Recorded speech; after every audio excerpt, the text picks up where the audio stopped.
English শিখতে গিয়ে 90% মানুষ যে এই ভুলগুলো করে থাকে, আপনি যদি এই ভুলগুলো করেন তাহলে 5 বছরেও ইংলিশ শিখতে পারবেন না। আজকে আমরা জানবো ইংলিশ শিখতে গিয়ে আমরা সাধারণত কি কি ভুল করে থাকি। সবচেয়ে বড় ভুল যেটা করি, গ্রামার দিয়ে শুরু করা। মানুষ মনে করে গ্রামার সিস্টেম জানলেই, গ্রামারের রুলস জানলেই আমরা ইংলিশে কথা বলতে পারবো। কিন্তু দেখেন, আমরা ছোটবেলা থেকে কিন্তু গ্রামার পড়েছি, বাট ইংলিশে কথা বলতে জানি না। সো গ্রামার দিয়ে শুরু করা হচ্ছে সবচেয়ে বড় ভুল।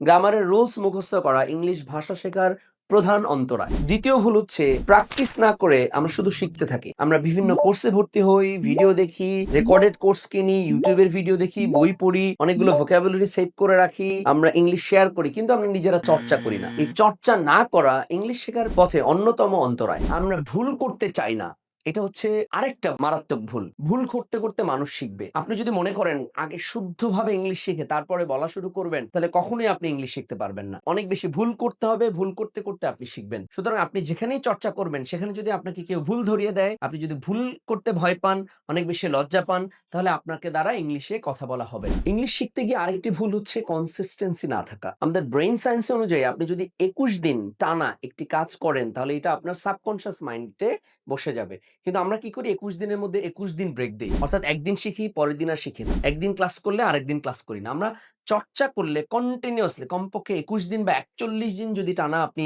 ইংরেজি ভাষাটাকে নিয়ে চর্চা করেন, প্রতিদিন নিয়মিত পড়াশোনা করেন, হোমওয়ার্ক করেন এবং আপনি লিসনিং করেন। কারণ লিসনিং হচ্ছে গুরুত্বপূর্ণ।